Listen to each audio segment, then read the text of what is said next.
कबीर हरि जय रूठ जा, गुरु की शरण में जावे। कहें कबीर गुरु रूठ गए, तो हर ना होत सहाय। अपनात्माओं, जिस समय किसी व्यक्ति को आपदाएं घेर लेती हैं, संकट आ जाते हैं, तो वो क्या कहा करे? अपने आप ही कहता है कि मेरा राम रूठ गया, मेरा भगवान रुष्ट हो गया, मेरा राम रूठ गया, इसलिए मुझे ये कष्ट हो गया, मेरा बेटा मर गया, ऐसे वो फलानी चीज होगी, मेरी भैंस मर गई, हमें कष्ट आ गए, मेरा राम रूठ गया। राम कब रूठता है? कि जब तक हमारे पुण्यों का दौर चलता है तो हम कोई भी साधना करते हैं शास्त्र विरुद्ध या ना करते हैं तो भी हम सुखी हैं। और जो भक्ति करते हैं वो ये सोच रहे होते हैं कि जो भक्ति मैं कर रहा हूँ किसी भी देव की, इससे मुझे सारे सुख उपलब्ध है। ये हमारी भूल थी, बालकपन था। अब पता चलेगा जिन भगवानों को तो आप समझते थे कि ऐसा कर देंगे, वो कर ही नहीं सकते। एक पटवारी ने आप समझो प्रधानमंत्री वाला काम कर देगा, इससे मुझे हुआ था, तो उसकी भूल थी।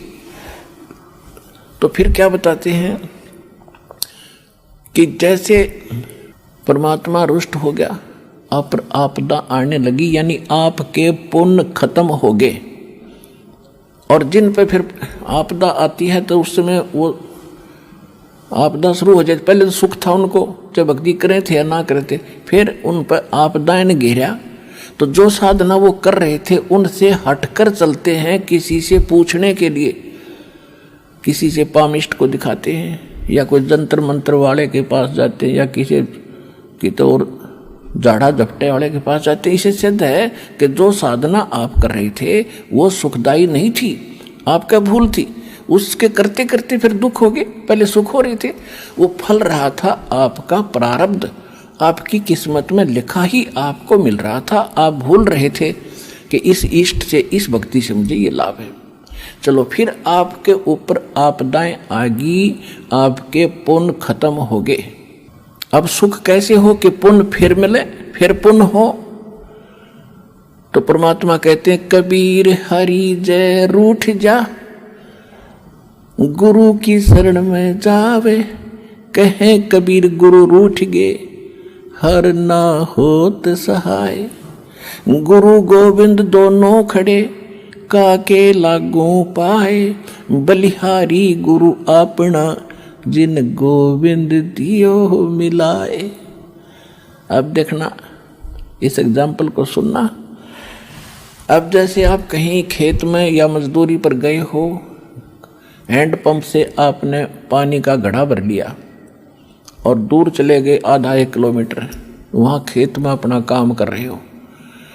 और जब तक आपके घड़े में पानी है, जल है, तो आपको नो प्रॉब्लम। और जब उसकी तली दिखने लगी, 2 गिलास पानी रह गए और आधा दिन शेष बचा है, तो आपको आपत्ति आई, प्यास लग गई और वो खत्म हो गया उसमें जल। तो आपत्ति आ गई आपके ऊपर के, जल खत्म हो गया, प्यास सता रही है। तो उसका तरीका क्या है? हैंडपंप पर फिर जाइए और उससे फिर ठोक लाइए, पहले फिर वो सुविधा होगी। तो कहते हैं कबीर हरि के रूठते, गुरु की शरण में जावे। अब जैसे राम रूठ गया, यानी पुण्य खत्म हो गए, तो फिर कहते हैं हैंडपंप की शरण में जावे। और जब हैंडपंप खराब हो गया, यानी आपने गुरुजी के साथ, आपने जो गुरुजी से ही बात बिगाड़ ली, गुरुजी को रुसा दिया। गुरुजी कब रूठेगा? जब आप मर्यादा नहीं रखोगे। मर्यादा नहीं रखोगे तो गुरुजी रूठ गए, क्योंकि ये सारा खेल मर्यादा के ऊपर चलेगा। अब जैसे गाड़ी बना कर दे दी पिता ने, ले बेटा चला, और बेटा राम पंचर करके उसमें कील गो के खड़ा हो गया, तो पिताजी उस पर खुश होगा। पंचर करके खड़ा मूर्ख, जान के करे, जाने हो जाए उसका इलाज है। तो जान के करने वाला तो रोज तय कर लेगा।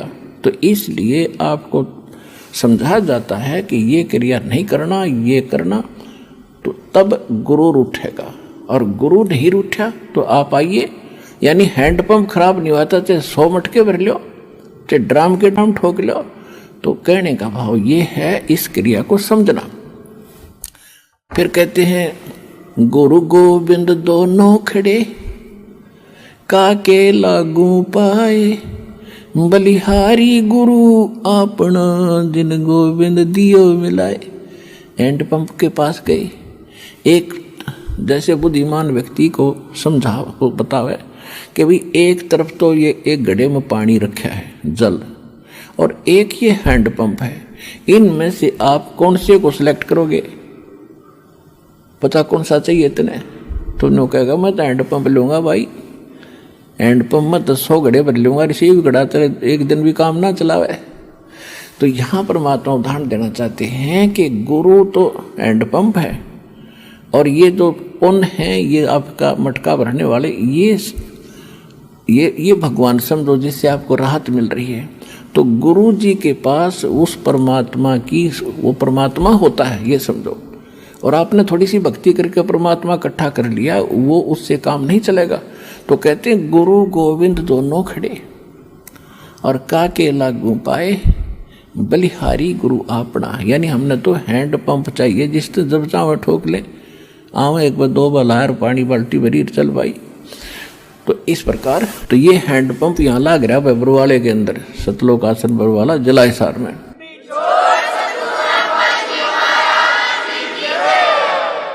हैंडपंप का तो उदाहरण दें, या तो 6 इंची ट्यूबवेल लाग रहा है मीठे पानी का, ठोक लो जितना ठोका जा, भर ले जाओ भर भर के।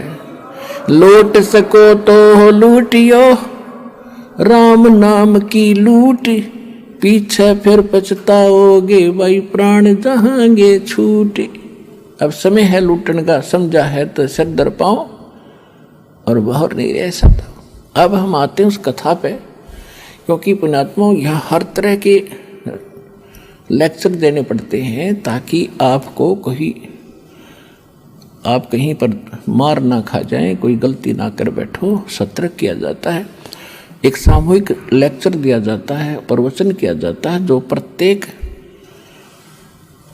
प्रकार के भक्त के उद्देश्य से ही किया जाता है। जैसे प्रथम बार भी कोई भक्त आया है और कोई प्रथम नाम प्राप्त है, कोई सतनाम प्राप्त है और सारनाम प्राप्त भी है। उनको सारनाम जिनको प्राप्त हो गया वो तो समझ लो फाइनल पढ़ाई में चल रहे हैं, लेकिन अभी हैं कॉलेज में। यहाँ से हम चले जाएंगे पूरी, जब यहाँ से आपको सर्टिफिकेट मिल जाएगा, जब आगे मिलेगा आपको कुछ फील्ड में यानी सतलोक में, तभी राहत मिलेगी। आप आजीवन मर्यादा में रहोगे।